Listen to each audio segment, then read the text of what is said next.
Okay, this is chapter 6. You might remember that Caspian has found old Narnians, and he's very excited, and he's so happy that the stories he's heard are true. And this chapter is called The People That Lived in Hiding.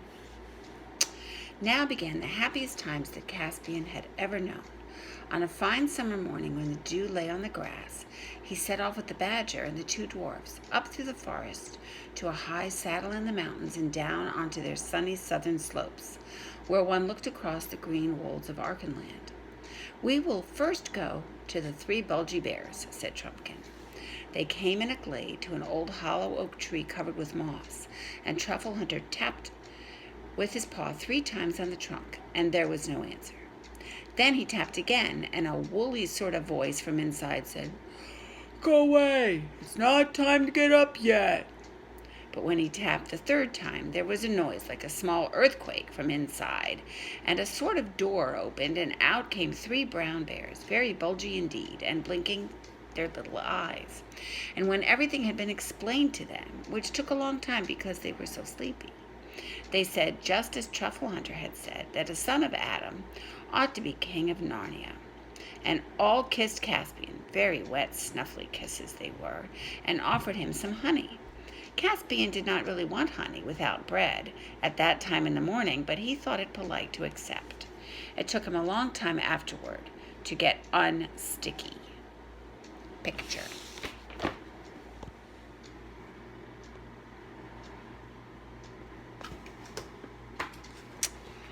Okay, there's the 3 bulgy bears. One is still coming out of the cave, or the place where they're living, and you can see the pot of honey.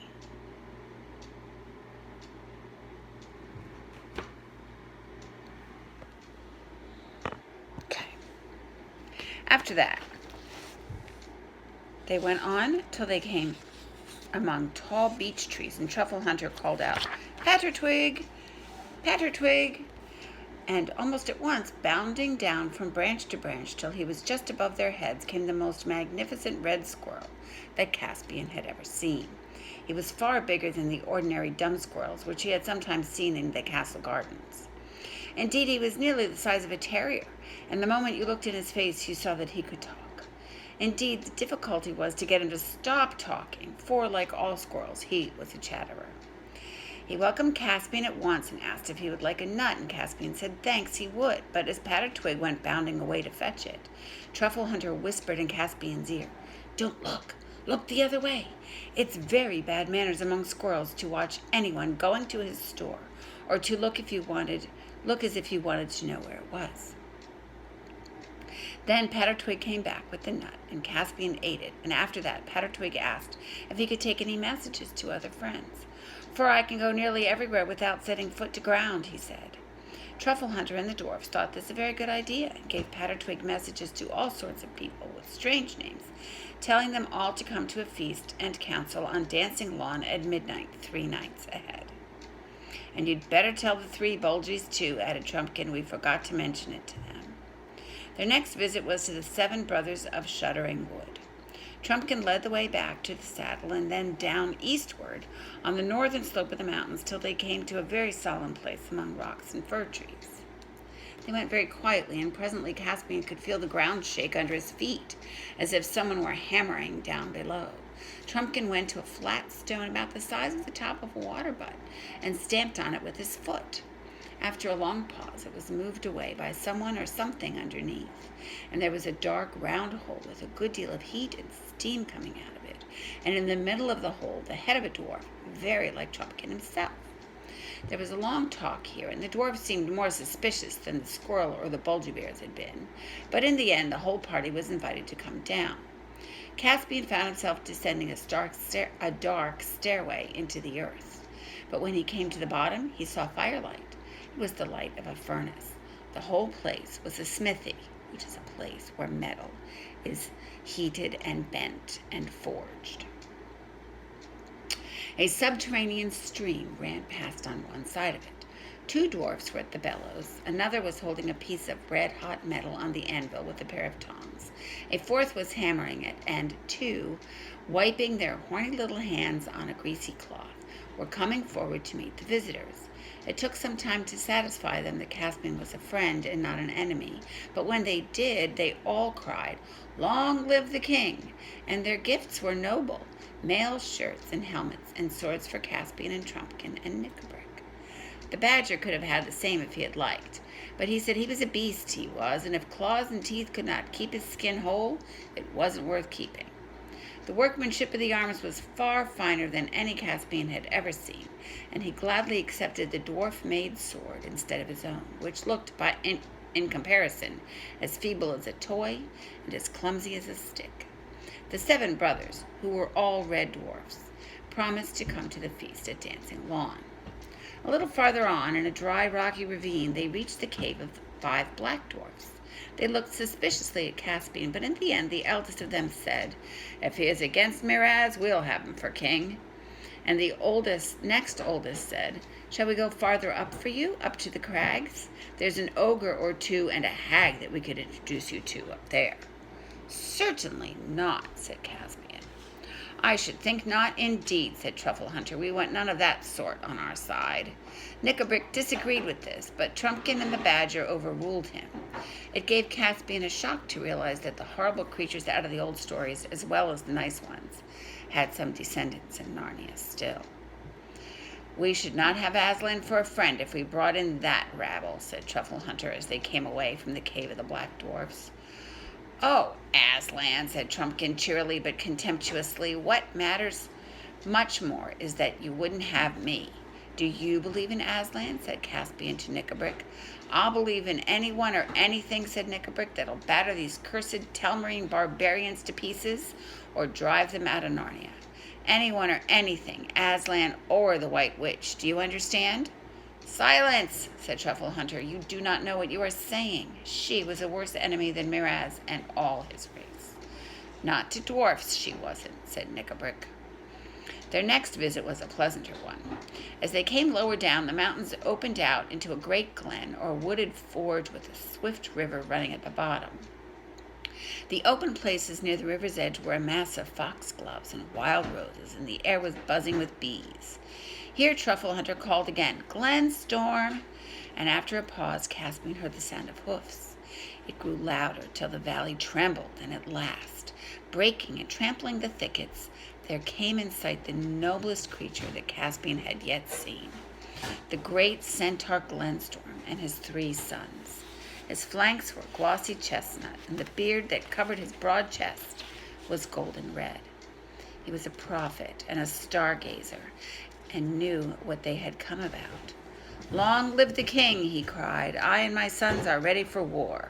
When is the battle to be joined?" Up till now, neither Caspian nor the others had really been thinking of a war. They had some vague idea, perhaps, of an occasional raid on some human farmstead, or of attacking a party of hunters if it ventured too far into these southern wilds. But in the main, they had thought only of living to themselves in woods and caves and building up an attempt at old Narnia and hiding. As soon as Glenstorm had spoken, everyone felt much more serious. "Do you mean a real war to drive Miraz out of Narnia?" asked Caspian. "What else?" said the centaur. "Why else does your majesty go clad in mail and gird with sword?" "Is it possible, Glenstorm?" said the badger. "The time is ripe," said Glenstorm. "I watch the skies, badger, for it is mine to watch, as it is yours to remember. Tarva and Alambil have met in the halls of high heaven, and on earth a son of Adam has once more arisen to rule and name the creatures. The hour has struck. Our council at the Dancing Lawn must be a council of war." He spoke in such a voice that neither Caspian nor the others hesitated for a moment. It now seemed to them quite possible that they might win a war, and quite certain that they must wage one. As it was now past the middle of the day, they rested with the centaurs and ate such food as the centaurs provided: cakes of oaten meal, and apples, and herbs, and wine, and cheese. The next place they were to visit was quite near at hand, but they had to go a long way round in order to avoid a region in which men lived. It was well into the afternoon before they found themselves in level fields, warm between hedgerows. There, Truffle Hunter called at the mouth of a little hole in a green bank, and out popped the last thing Caspian expected, a talking mouse. He was, of course, bigger than a common mouse, well over a foot high, when he stood on his hind legs, and with ears nearly as long, though broader than, a rabbit's. His name was Reepicheep, and he was a gay and martial mouse. He wore a tiny little rapier at his side and twirled his long whiskers as if they were a mustache. "There are 12 of us, sire," he said with a dashing and graceful bow, "and I place all the resources of my people unreservedly at your majesty's disposal." I have to stop, and we have to look at a couple pictures. The first one is Pattertwig. I forgot to show you the picture when it came up in the book. So there's Pattertwig. Isn't he a beauty? And then on the next page, there's Reepicheep with the sword at his side. Okay? All right.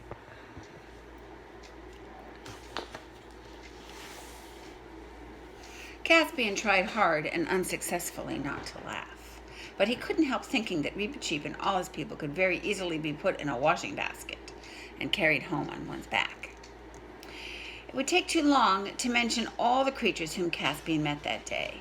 Clodsley Shovel the Mole, the 3 hard-biters, who were badgers like Truffle Hunter, Camillo the Hare, and Hogglestock the Hedgehog.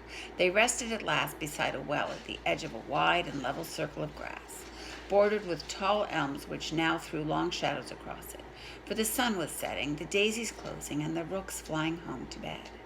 Here they supped on food they had brought with them, and Trumpkin lit his pipe. Nickabrick was not a smoker.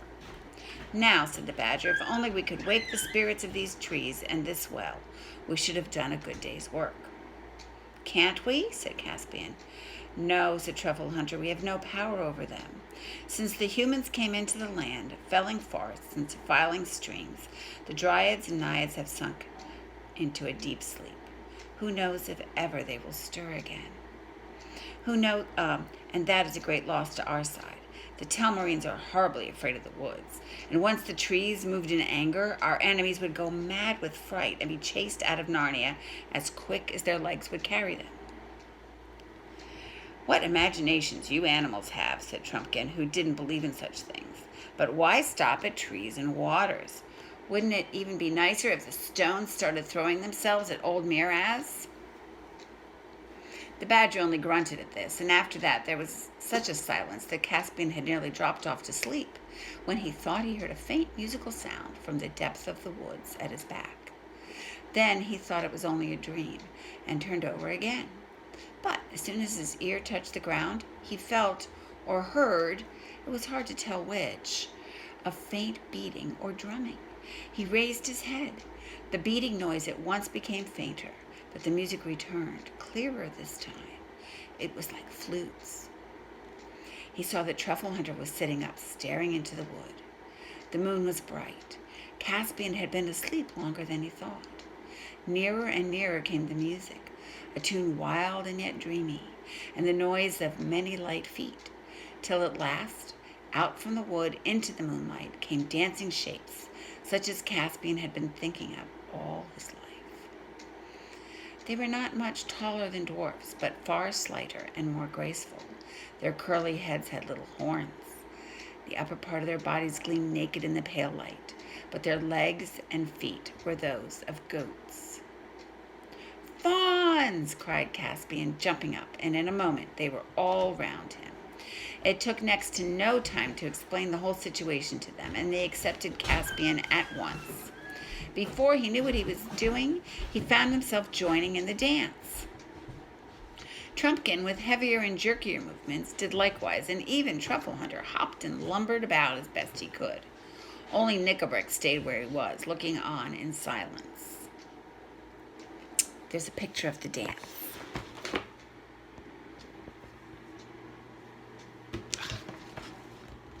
Okay, so there we can see it pretty well. You can see Truffle Hunter the Badger dancing. You can see Caspian. And you can see that Chumpkin is dancing. It says Knickerbrick wasn't dancing. Oh, yeah, there's Knickerbrick sitting under the tree. See him? Knickerbrick is a little bit grouchy.